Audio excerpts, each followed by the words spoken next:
क्या ब्रितानिया पाकिस्तान और रोमानिया के जरिए यूक्रेन को पाकिस्तानी आर्टिलरी शेल्स फराहम कर रहा था? लेट अली शो यू के इस एपिसोड में आप सबको खुशामदीद। Do like, subscribe and share this content. Elon Musk ने पिछले 24 घंटे के अंदर एक क्लिप शेयर की रोमानिया के अंदर जो सियासी सरगर्मियां जारी हैं उसके ऊपर, और उस क्लिप के अंदर छुपा हुआ था एक बहुत बड़ा दावा। क्लिप किसका था? माइक बेंज, ये कंजर्वेटिव कॉजेस और उसके अंदर एक सहाफी पाए जाते हैं।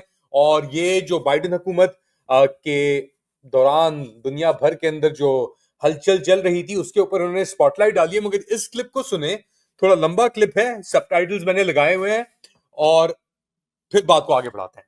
And it so happens that the UK made an air bridge between Pakistan and Romania to transport artillery shells. Remember, Pakistan is just CIA, right? The State Department literally overthrew the government of Pakistan last year. Here's what I wrote. This is like a screenplay out of a Ben Stradamus fever dream. This is from The Intercept. The State Department held aid and sanctions, so that's financial bribes and sanctions, over Pakistan's head unless the Pakistani military, the military and intelligence, and parliament installed a State Department approved president. This is Pakistan. Secret, from The Intercept, secret Pakistan cable documents U.S. pressure to remove Imran Khan, who was the popularly elected populist president of Pakistan is too precious as a CIA clearinghouse, as a military arms transshipment point. तो बहुत बड़ा इंकशाफ ये कहा गया कि पाकिस्तान को CIA एक तरीके से अपना एक एक्सटेंशन स्टेट करता है। इमरान खान को इसी सिलसिले में हटाया गया, रशिया कनेक्शन की बात हुई, और फिर पाकिस्तान और रोमानिया के दरमियान एक एयर ब्रिज बनाया गया जिसके तहत 122 आर्टिलरी शेल्स, इसके ऊपर मैं पहले रिपोर्टिंग कर चुका हूं, जो पाकिस्तानी शेल्स पहुंचे थे यूक्रेन, रोमानिया के जरिए ब्रितानिया ने ये पूरा कनेक्शन बनाया, पाकिस्तान, रोमानिया और फिर इसके बाद आगे यूक्रेन। मगर इससे कहानी थोड़ी ज्यादा गहरी है क्योंकि ये डायरेक्टली रोमानिया नहीं जा रहे थे बेसिकली आर्टिलरी शेल। ये जो रनिंग एयर ब्रिज था इसके 3 नुक्ते थे बेसिकली, या 3 पॉइंट थे। पहला था RAF का C17A globe master 3 call sign ZZ173, ये रॉयल एयरफोर्स का था। ये दिन की ट्रिप्स कर रहा था। कैसे? नूर खान एयरबेस से रावलपिंडी के अंदर ये फ्लाइट्स टेक ऑफ करती थी, फिर ये पहुंचती थी Akrotiri air force base, royal air force base Britannia का साइप्रस के अंदर। अच्छा, यहां से फ्लाइट्स गाजा के ऊपर ओवरहेड रिकॉनेसेंस रेकी जो चल रही है वो भी रॉयल एयरफोर्स ही कर रहा है अपने और ग्लोब मास्टर्स के साथ। मगर इसके अंदर ये मैप आप देख सकते हैं, इसके बताते हैं पॉइंट क्या है। नूर खान से शुरू होता है, जाते हैं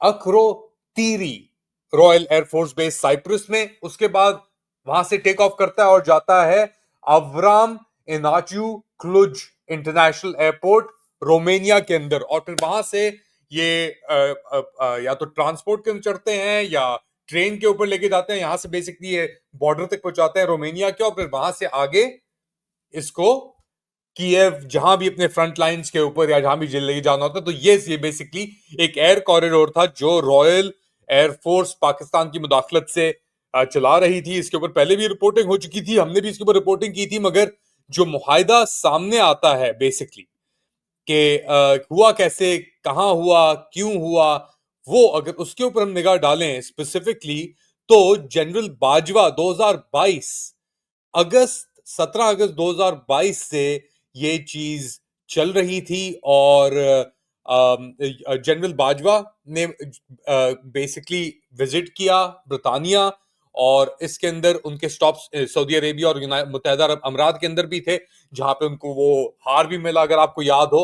और इसी ट्रिप के अंदर उन्होंने ये चीज फाइनलाइज की कि एक इंटरनेशनल बेसिकली एक रॉयल एयरफोर्स, CIA इन्वॉल्वमेंट और दीगर और चीजें। और फिर आप जानते हैं कि उसके बाद क्या हुआ। डेली ट्रिप्स चलती रहीं और बेसिकली हर बार ये जो रॉयल एयरफोर्स का एक ग्लोब ट्रॉटर था, एक ग्लोब मास्टर जो जहाज चला रहे थे, ये 1.5 घंटा रोमेनियन एयरपोर्ट के ऊपर रहते थे, रुकता था 3 या 4 घंटे साइप्रस में, और 12 से 20 घंटे पाकिस्तान के नूर खान बेस के ऊपर ये स्टॉप कर रहा था ये जहाज। और बेसिकली पाकिस्तान प्रोवाइड कर था 120 और 122 मगर ये भी खबरें थी कि 155 के हद के तक पाकिस्तान ऑर्डिनेंस फैक्ट्री टेक्सला से और जगहों से बेसिकली गए हैं। और हर साल इतनी मिकदार में जा रहा था कि जर्मनी के डिप्लीट हो गए, अमेरिका ने अपने रिजर्व से आर्टिलरी शेल्स दिए। तो पाकिस्तान का इसके अंदर एक अहम किरदार था सपोर्ट ये प्रोवाइड करने के अंदर, बहुत बड़ा इंकशाफ। और अब इसका एक कई पहलू आएंगे इसके सामने, क्योंकि अमेरिका के अंदर ये जो एक पर्ज है वो शुरू हो गई है। डोज की भी हम बात की हमने पहले कर चुके हैं। पेंटागन $850 यानी 820 अरब डॉलर सॉरी सालाना खर्चा उसका अब इलॉन मस्क होन इन कर रहा है। और उसका मकसद था रोमेनिया के अंदर ये जो नियो लिबरलिज्म विक्टोरिया न्यूलैंड का चला था, और इसके अंदर माइक बेंज भी विक्टोरिया न्यूलैंड की बात करता है, तो ये चीज किस हद तक गई थी अब हमारे सामने आ गई। हम तो कहानी साइप्रस तक तो हम पहुंच गए थे, तो यहां से आपको राउट कर रहे हैं आगे, मगर रोमेनिया के इसके अंदर ज्यादा अहम किरदार था।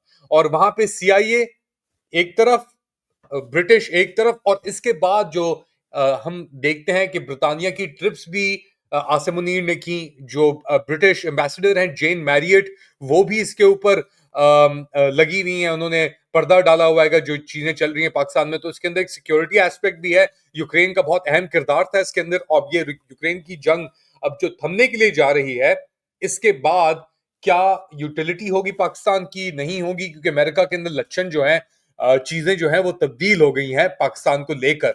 मगर लोगों के दिल के अंदर अभी भी ये चीज है यार कि ट्रंप ने कुछ ऐसा किया नहीं, कोई जोर से नहीं आया, ट्रंप जोर से नहीं मारा उसने, महसूस नहीं हुआ।